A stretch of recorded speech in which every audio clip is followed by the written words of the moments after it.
कांग्रेस की बर्बादी नहीं हो रही है।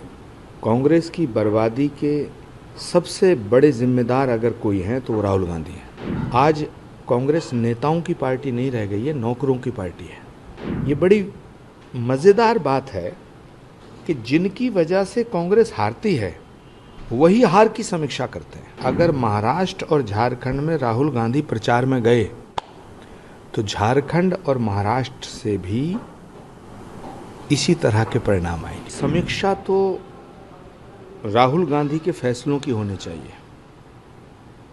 कांग्रेस के नेताओं और कांग्रेस के कार्यकर्ताओं की वजह से कांग्रेस की बर्बादी नहीं हो रही है।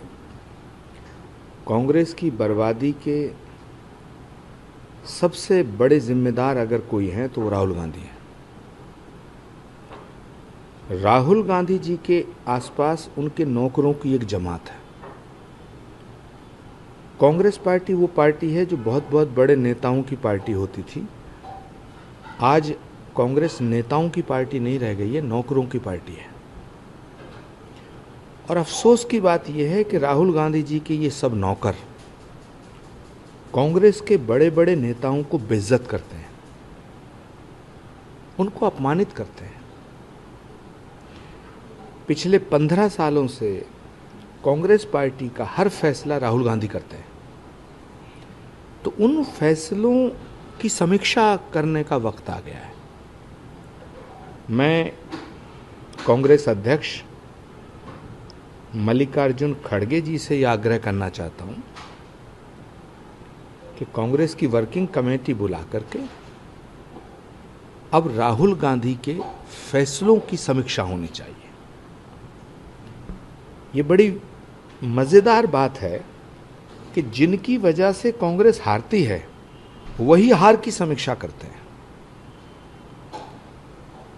अब वक्त आ गया है कि अपने अपने गिरेबान में झांक करके देखना चाहिए, वरना निकट भविष्य में अभी और दुर्गति होने जा रही है।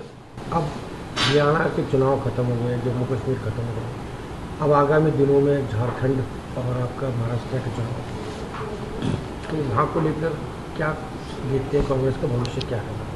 मैंने एक बार हुड्डा जी को कहा था कि हरियाणा के चुनाव प्रचार में राहुल गांधी को मत बुलाना,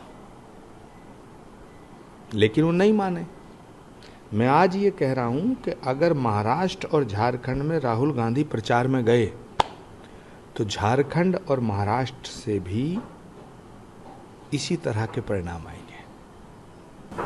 जिस तरीके से गठबंधन के लोग भी इन पर सवाल खड़ा कर रहे हैं, तो अभी तो चुनाव दूर है, अभी तो फिर आगे दिल्ली का भी चुनाव है, महाराष्ट्र के चुनाव है। विपक्ष का सबसे बड़ा दुर्भाग्य है कि उन्होंने एक ऐसे आदमी को अपना लीडर मान लिया है जिसने अपनी पार्टी को डुबो दिया। ममता बनर्जी, उद्धव ठाकरे, शरद पवार जी, अखिलेश यादव जी, अरविंद केजरीवाल जी, ये सब बहुत बड़े नेता हैं, ये सब बहुत मजबूत नेता हैं, जनाधार वाले नेता हैं। लेकिन भाग्य की विडंबना देखिएगा कि पूरा विपक्ष राहुल गांधी जी को अपना नेता मान चुका है। हाँ,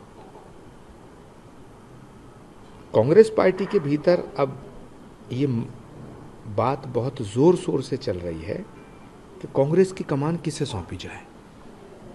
मुझे लगता है कि कांग्रेस की कमान प्रियंका गांधी को सौंप देनी चाहिए।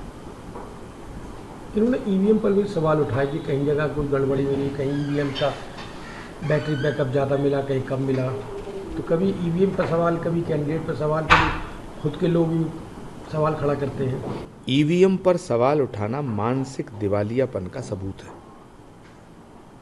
जम्मू कश्मीर में ईवीएम ठीक हो जाती है और हरियाणा में ईवीएम गलत।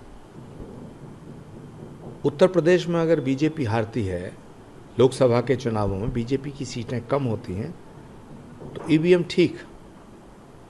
और अगर पूरे देश में बीजेपी जीतती है, देखिए ये सारा का सारा जो जलवा है, ये नरेंद्र मोदी का जलवा है।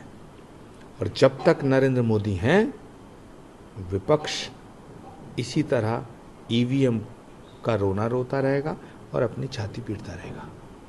ये हरियाणा की जीत सनातन की जीत है, हरियाणा की जीत नरेंद्र मोदी की जीत है, हरियाणा की जीत राष्ट्र की जीत है, हरियाणा की जीत भारत की जीत है।